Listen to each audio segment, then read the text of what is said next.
Yeah, that's right, we are back. Today I'm pretty excited because I managed to get my hands on the new Jeff Kendall Reissue. Regular viewers may have spotted I've got a bit of a soft spot for the Jeff Kendall Reissue. I've been riding the backlight version for about a year and a half, and it's been my board of choice for trying to learn tricks on the pool coping and in the bowl especially. Before I start setting this one up, I'm going to take you through a little bit of a guided tour of my previous setup with the Jeff Kendall deck, and I can reflect on some of the design features and how I found it in the past year and a half. Okay, so the original Jeff Kendall deck was released in 1989, and it was of course the Jeff Kendall Pro model. It has since been reissued a few times. I remember there being a white one. This is the backlight reissue, and the latest issue is the holiday special with this rather fetching red. In terms of dimensions, it's just over 30 inches at the longest point. It's just under 10 inches at the widest point. So I've gone for the 159 independent hollow trucks on this one. I found they worked a treat. A few of you have asked why I went for the 159 and I didn't go for wider trucks, because it is a 10-inch board. And my reasons for that is where the wheels fit, you can see the board is pretty much 8 inches wide. And also I prefer a slightly narrower truck. I just like the way it locks in. Recently I've gone down to the 8.5 inch truck for my new Andy Anderson setup, and I found that locks in even sweeter. I've also got the hardcore bushings by Bones in there. Again, this is personal preference, and I'm using the Spitfire Formula 4s 58mm, and I find these go like a train. They give me good grip on the wood, and also they feel good on the concrete. In there are the Bones big ball bearings. They got blue covers on. I can't say I've done much in the way of maintenance, but they're still running like a treat. I'm also running an 1/8 inch riser pad, and that just allows me to run the trucks a little bit looser for that sort of pool and bowl skating. Now I've experimented with rails and I find the Santa Cruz ones slide the best. They seem to be the slippiest. They wear out fairly quick, and you can see on here, it's a bit like the Himalayas. That pool coping really digs in and gouges away the rails. And I found these are really helpful for obviously board slides, and I tend to position the coping more towards the back truck when I'm doing board slides so the front can stick out and I can rock it back in. And when I do my sort of nose pivot lip slides, I tend to do it at the other end. So there's a bit of equal wear, and you can see where the coping is dug in. I've also found the rails are really handy for things like Smith grinds and feeble grinds. And you can see for the front side Smith grind, where the board locks in against the coping, there's a fair bit of wear on this side, and you can see there's a fair bit of wear on the board as well, where that sits on the coping. And it just so happens for the backside feeble grind, it's the same bit, but it sort of digs away in a slightly different angle. So that's why this rail is a lot more worn than that one. I really like the shape of the Kendall. This sort of fish tail feels great under the foot. The nose is not the biggest. It's got quite a nice bit of kick on it. And when you think about it, when you put your front foot in the pocket, you don't necessarily need loads of nose sticking out the front to make it work. So it's absolutely fine for rocking back in over the coping, doing spine transfers. I've also tinkered with the nose stall, and it does work.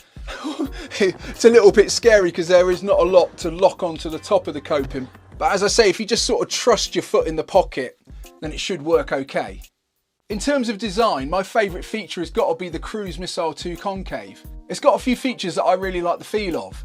The first one is this little double kick in the concave of the tail. Now this doesn't usually come out very well on the camera, but the tail comes up and then it does a little kick at the back, and that sort of helps to lock the foot in for the back foot.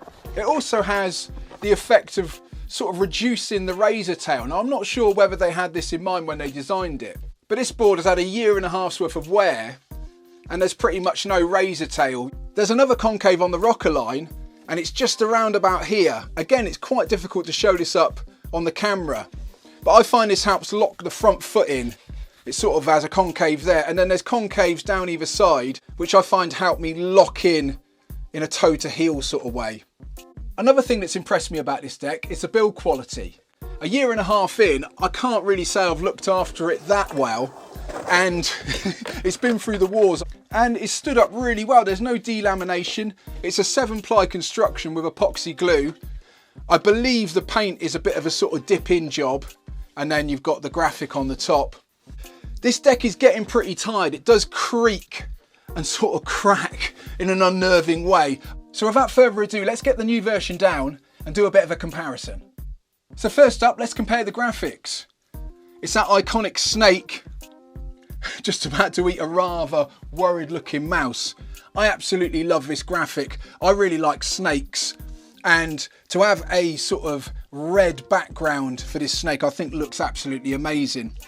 Other than that, it looks pretty identical to me in terms of the detail of the graphic. Obviously just the coloration is different. So we'll quickly check out the deck graphics. On the backlight issue there was quite a big ornate sort of graphic, and on the new version we've just got a simple Santa Cruz across, which is not quite as wide. So I just popped the new deck on the old deck, just offer it up, see what we're looking at in terms of shape, and unsurprisingly it's exactly the same. I've lost a little bit off of the tail just due to wear. The deck comes in a protective cellophane wrapper, so we'll whip this off, try not to damage it. There's various stickers dotted around here. First one is a Santa Cruz sticker, which I often like to stick on the bottom. There's also a barcode sticker which tells you what deck this is, and a warning sticker. And I'll just take this off. On the back there's also a sticker that says matte finish. And on the top there's a serial number and also the lettering 2022 reissue. So for the setup I've gone for mob grip tape. I've never tried this before, but it often comes #1 in people's lists of the best grip tape. It's made by NHS, which is a company that make the Santa Cruz board, so it seemed quite fitting to go with a bit of mob grip tape. One design feature that I like the look of already is the fact that it's got perforations in, which will hopefully alleviate any bubbles when I stick this on. I'm going to knock up a fairly simple retro-inspired panel design for my grip tape. I've got no doubt you've seen a fair few videos of people gripping boards, so I'm going to stick on the time lapse and I'll see you on the other side.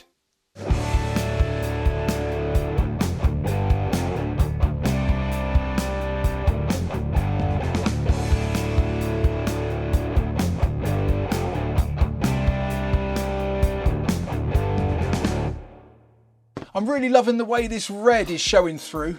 It's a really retro sort of red colour, and this mob grip went on a treat. There's no bubbles because it's got those perforations in. Next job is to pop the trucks and wheels on. I'm just going to use the ones off my old setup, hook, line and sinker. I'm really happy with how they ride. I know how they ride. I know how they lock in. So those are going straight on.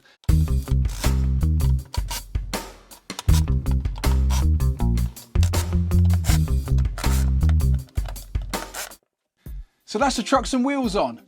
One important dimension I forgot to mention is the 15-inch wheelbase. Now I'm 6'3" and I find that slightly wider wheelbase is a really comfortable stance for me.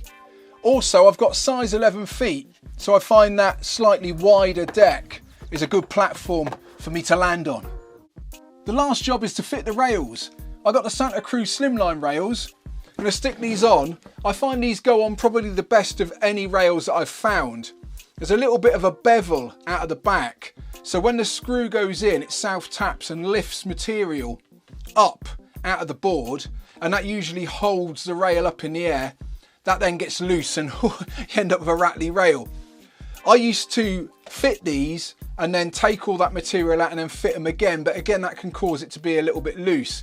So the Santa Cruz slimline, you can just go in willy-nilly with gay abandon, and pretty much every time you get a good seating, Bob's your uncle, no rattly rails. I like to do the rails last because I can sort of measure from the trucks and get the rails on straight. I'm just going to measure up where I put these rails on last time on my old deck.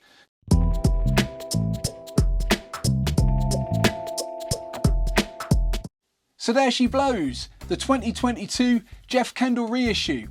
Those rails went on dead easy. I just followed where they sat in the graphic on my original Kendall snake, and then I just copied those positions and then drilled them on. I used a drill driver with a torque setting so I couldn't over tighten those screws. I can't wait to get out there and give it a go. I've been primarily riding the Andy Anderson board I set up a few months back, so I'm looking forward to seeing how crisp the new Kendall feels compared to my soggy old one, and it will give me an incentive to revisit some of the tricks I learnt last year on the Kendall.